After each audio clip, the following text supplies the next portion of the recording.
Selamat pagi, Bapak Ibu, saudara-saudara Sobat The Messenger. Salam sejahtera untuk kita semua. Sungguh kita mengucap syukur kita dapat mengawali hari kita dengan mendengar suara Tuhan, belajar kebenaran firman Tuhan yang menjadi tuntunan dalam kehidupan kita hari demi hari. Mari kita berdoa sebelum kita belajar kebenaran firman Tuhan. Bapa kami dalam surga, sungguh kami mengucap syukur.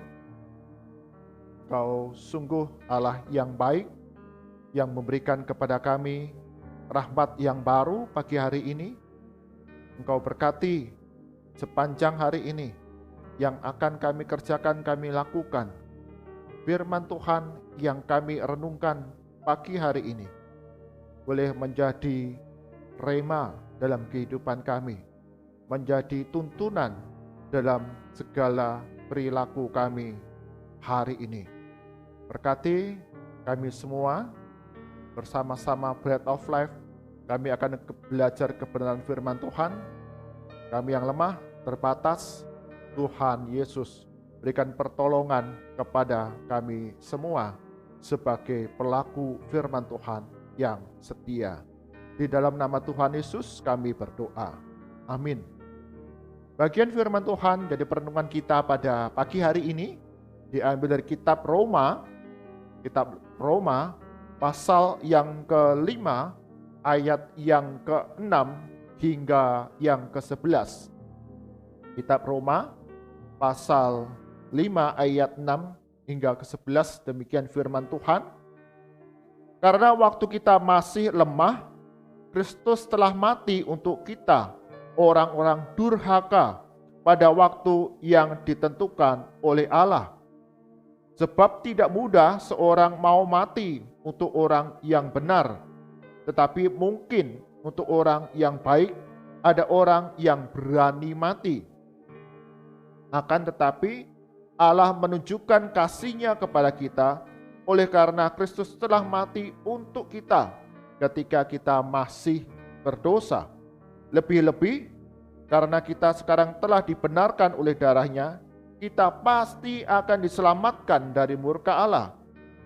Sebab jikalau kita ketika masih seteru diperdamaikan dengan Allah oleh kematian anak-Nya, lebih-lebih kita yang sekarang telah diperdamaikan pasti akan diselamatkan oleh hidup-Nya. Dan bukan hanya itu saja, kita malah bermegah dalam Allah oleh Yesus Kristus Tuhan kita, sebab oleh Dia kita telah menerima pendamaian itu. Amin. Yang berbahagia ada setiap kita yang membaca, mendengar firman Tuhan siang dan malam, menyimpannya dalam hati kita, serta melakukannya hari demi hari. Tema renungan kita pada pagi hari ini adalah menggantikan kita. Menggantikan kita. Ed Leonard pada tahun 1998 saat dia sedang bekerja di sebuah pertambangan di negara Kolombia, dia ditawan oleh tentara pemberontak negara Kolombia.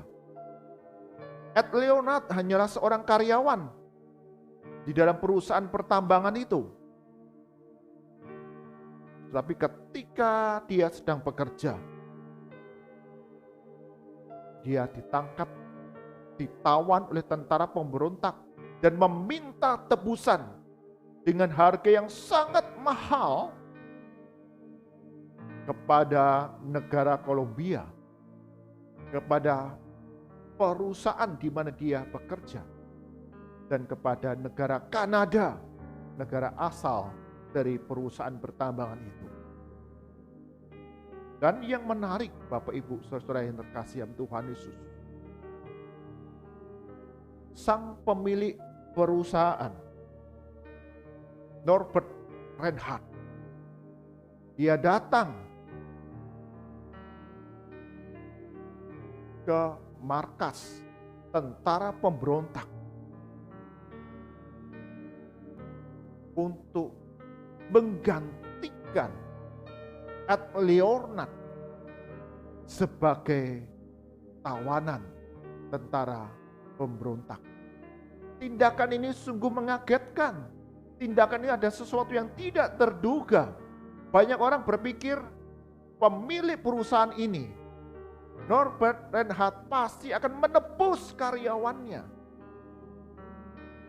Itu pun sudah baik, sudah bagus. Seorang karyawan yang ditawan, tapi pemilik itu mau datang membayar sejumlah harga. Tetapi tidak, bukan itu yang dilakukan Reinhardt. Dia menjamin pembebasan ad leornat, dibebaskan dari tawanan. Dan pemilik perusahaan ini, Reinhardt, menjadikan dirinya tawanan, menggantikan ad leornat. Bagi banyak orang, kita tidak percaya untuk apa menggantikan seorang karyawan.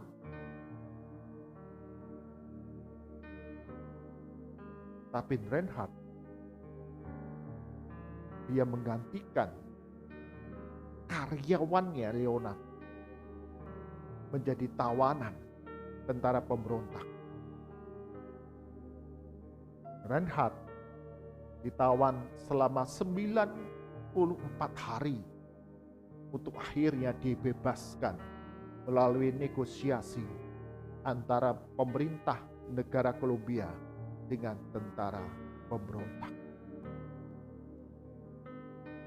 Reinhardt, seorang pemimpin perusahaan, menggantikan karyawannya Ed Leonard menjadi tawanan perang, tawanan pemberontak. Ini juga yang kemudian Paulus ajarkan tentang menggantikan tempat kita sebagai seorang hukuman akibat dosa kita. Bagian firman Tuhan yang kita baca, Paulus menegaskan kembali kepada jemaat orang percaya di kota Roma bahwa hidupmu sudah ditebus. Yesus Kristus menggantikan kita manusia yang berdosa, yang layaknya binasa ini, dengan kematiannya di atas kayu salib. Paulus mengingatkan kembali betapa Allah itu mengasihi kita, manusia yang berdosa. Meski Allah harus adil, Dia harus menjatuhkan hukuman akibat perbuatan dosa kita. Tapi Allah begitu mengasihi kita, sehingga Ia mengutus anaknya yang tunggal, Yesus Kristus, datang ke dalam dunia menjadi manusia. Dan meski Yesus tidak berdosa, Dia mati di atas kayu salib untuk menggantikan kita menjalani hukuman dosa yang layaknya kita terima. Yesus Kristus mati di atas kayu salib untuk menebus kita semua, orang-orang yang dimurkai oleh Allah, orang-orang yang dijatuhi hukuman kebinasaan akibat perbuatan dosa kita. Dan Yesus melakukannya ketika kita masih menjadi seteru Allah. Orang-orang yang durhaka, orang-orang yang tidak taat, orang-orang yang mengabaikan Allah, orang-orang bahkan yang memberontak kepada perintah dan kebenaran firman Tuhan. Tapi Yesus Kristus rela menggantikan kita menjalani hukuman dosa. Yesus mati di atas kayu salib. Pada hari yang ketiga Dia bangkit dari antara orang mati, mengalahkan maut, mengalahkan kematian, dan naik ke surga untuk menyediakan kehidupan kekal bagi setiap kita manusia yang berdosa. Yesus menawarkan pengampunan dosa dan kehidupan kekal kepada semua orang yang ada dalam dunia ini. Bapak, Ibu, saudara-saudara yang terkasih dalam Tuhan Yesus,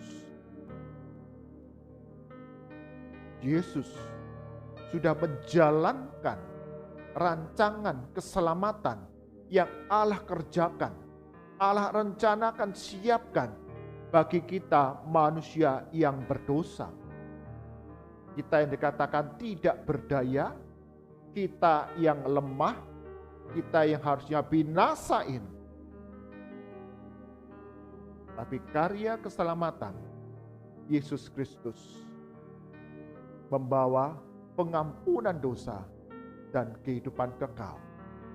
Setiap orang yang mengaku percaya kepada Yesus Kristus sebagai Tuhan dan Juru Selamat akan menerima pengampunan dosa dan kehidupan yang kekal.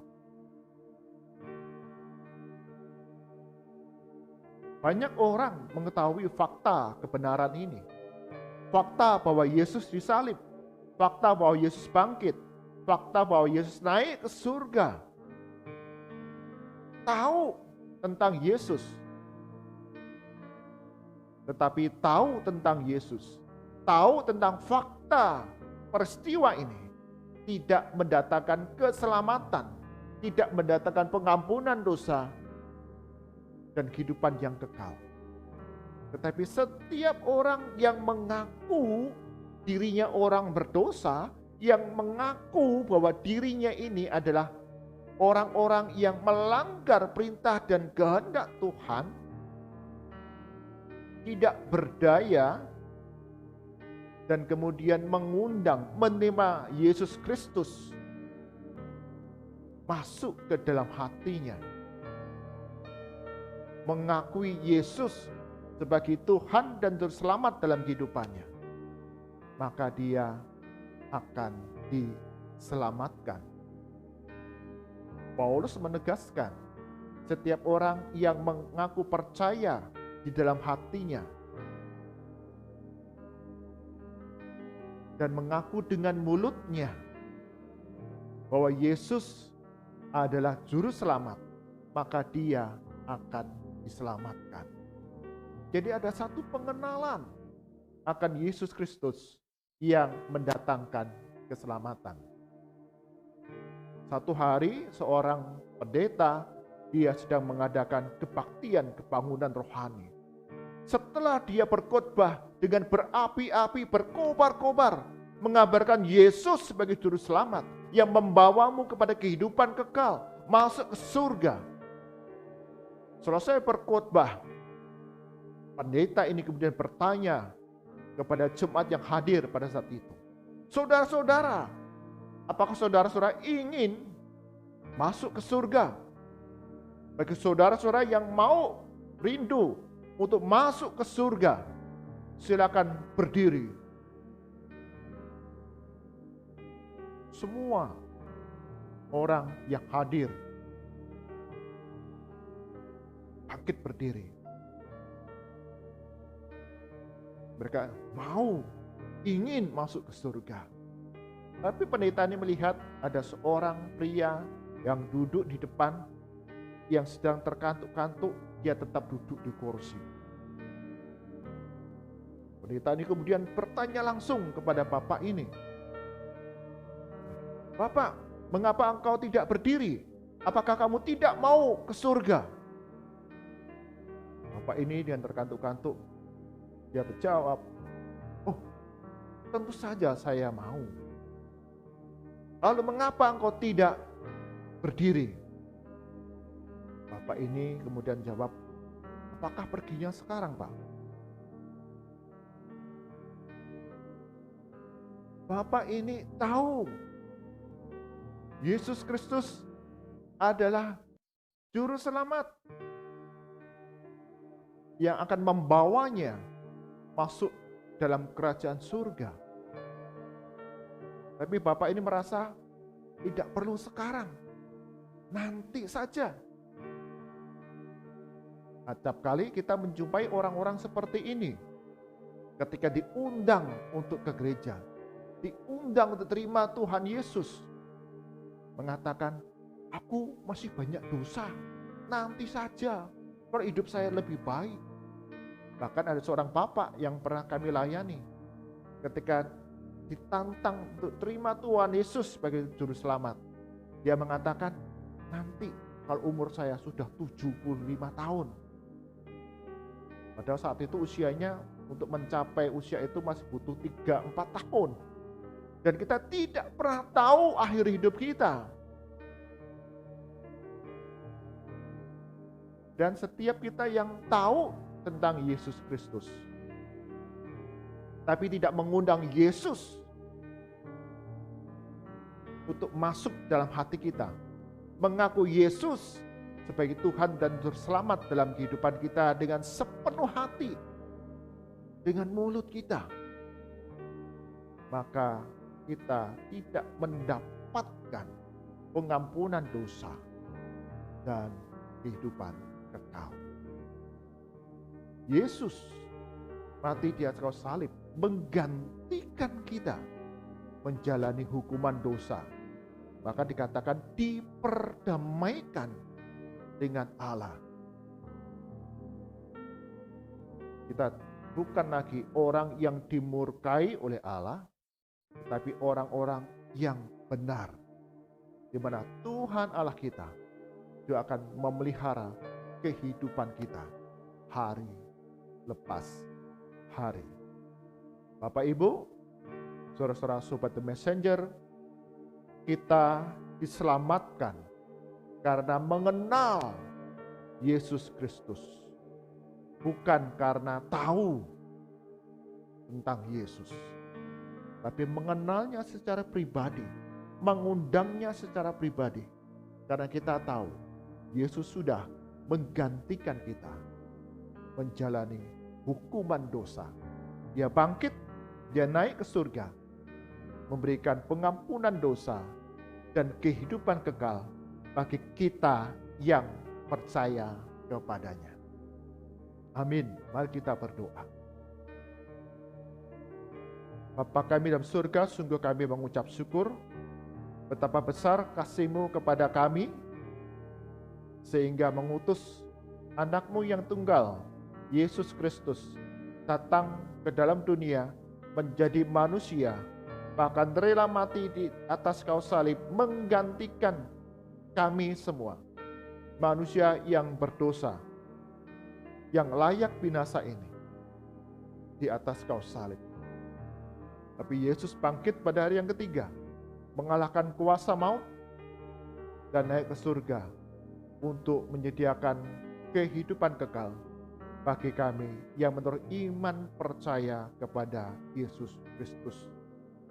Kami menyadari ada sebagian orang yang tahu tentang Yesus, tahu tentang fakta peristiwa yang terjadi atas Yesus Kristus, tetapi mereka tidak mengundang secara pribadi Yesus sebagai Tuhan dan Juru Selamat, tidak mau mengakui dosa kesalahannya, meninggalkan dosa dan berbalik kepada Allah. Ajar kami, setiap sobat The Messenger yang sudah mengundang Yesus Kristus sebagai Tuhan dan Juru Selamat, kami diselamatkan karena mengenal secara pribadi Yesus Kristus, bukan karena tahu tentang Yesus, tentang fakta Yesus. Ajar kami untuk memberitakan Injil keselamatan ini kepada banyak orang yang ada di sekitar kami. Kami serahkan setiap kami sebagai The Messenger sepanjang hari ini, segala aktivitas kami dalam menjalankan tugas tanggung jawab peran kami. Tuhan Yesus akan berkati kami semua.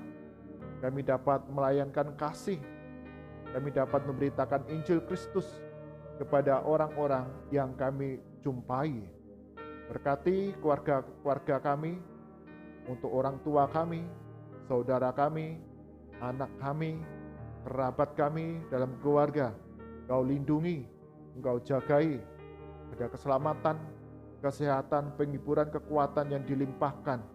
Baik kami yang tinggal satu rumah, ataupun kami yang tinggal di kota yang lain, di pulau yang lain, bahkan negara yang lain. Tuhan Yesus yang pegang mereka, peliharakan, sehingga sukacita Kristus itu selalu nyata dalam kehidupan di tengah keluarga kami.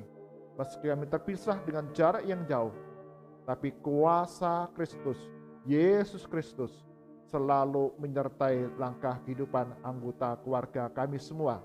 Sobat The Messenger, jauhkan kami dari segala sakit penyakit, jauhkan kami dari segala mara bahaya dan kecelakaan. Hanya sukacita dan sejahtera yang boleh kami alami dalam kehidupan kami yang penuh dengan tantangan ini. Kami menyerahkan ya Tuhan untuk bangsa dan negara kami, Indonesia, khususnya untuk aparat keamanan dalam menjaga stabilitas politik, ekonomi, keamanan, ketahanan di seluruh wilayah Indonesia. Engkau yang berikan khidmat dan pertolongan, sehingga melaluinya negara kami ini dapat aman, damai, tentram di tengah keberagaman yang ada. Kami saling mengasihi, saling menghargai, saling membantu satu dengan yang lain. Tuhan Yesus akan patahkan, hancurkan segala usaha-usaha jahat dari sekelompok orang yang ingin memecah belah bangsa kami ataupun mengganti ideologi bangsa kami. Engkau yang terus bekerja campur tangan di dalamnya, mendatangkan kebaikan, kedamaian, kesejahteraan di tengah masyarakat Indonesia. Mari angkatan kita, arahkan hati kita kepada Tuhan, dan kita terima berkat daripadanya. Kasih karunia dan damai sejahtera dari Tuhan kita Yesus Kristus, kasih pemeliharaan yang sempurna dari Allah Bapa, serta persekutuan, penghiburan, kekuatan dari Roh Kudus, senantiasa menyertai langkah kehidupan kita hari demi hari. Kita menjadi alat kesaksian bagi kemuliaan nama Tuhan kepada banyak orang, untuk mereka boleh melihat kemuliaan Tuhan dari sekarang sampai selama-lamanya. Amin. Bapak Ibu, saudara-saudara yang terkasih dalam Tuhan Yesus, Yesus Kristus telah menggantikan kita menjalani hukuman dosa. Dia bangkit, dia naik ke surga untuk sediakan pengampunan dosa dan kehidupan kekal bagi setiap kita yang percaya kepadanya. Menjadi penghiburan bagi setiap kita, semangat bagi kita untuk terus hidup berjalan bersama Tuhan Yesus. Tuhan Yesus berkati kita semua. Amin.